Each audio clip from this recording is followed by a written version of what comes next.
আজকে বাইরে খুব বৃষ্টি, তো ভেবেছিলাম খিচুড়ি করব, কিন্তু খিচুড়ি সবার ভালো লাগলো না। তা যাই হোক, আজকে আমি কচুর একটা রেসিপি করে দেখাবো, মানে কচুর ঝাল আর কি। বড় বড় এরকম সাইজের কচুগুলো আমি কেটে ধুয়ে পরিষ্কার করে নিই। এটা করবো, তার জন্য আমি এই কালো সর্ষে আর সাদা সর্ষে মিশিয়ে আর কটা কাঁচা লঙ্কা দিয়ে আমি বেটে নেব। প্রায় সর্ষের তেল পরিমাণ মতো দিয়ে নিচ্ছি।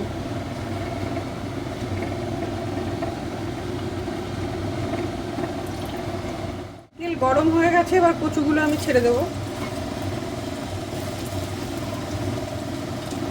আর কচুগুলোকে খুব ভালো করে একটু হলুদ ছিটিয়ে ভেজে নেব। দিয়ে দিলাম, এবার কচুগুলোকে খুব সুন্দর করে ভেজে নেব। আমি সর্ষের সাথে কিছুটা কাঁচা লঙ্কা বেটে দিয়েছি অল্প পরিমাণে।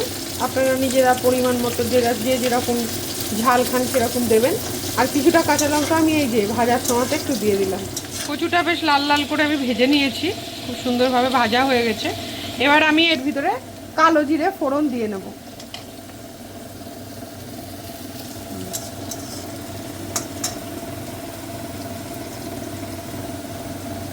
এবার সর্ষে বাটাটা আমি আস্তে আস্তে এর ভিতরে দিয়ে দেবো।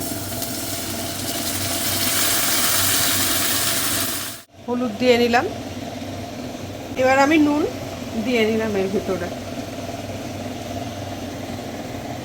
এবার এটা হতে থাক আস্তে আস্তে।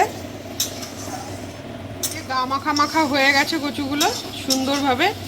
এবার আমি এটা গ্যাসটাকে অফ করে দেব। এটা তোমরা গরম ভাতের সাথে মাখিয়ে খাবে, খুব সুন্দর টেস্ট হবে খেতে।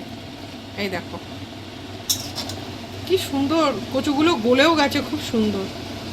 এই যে একদম গলে গেছে।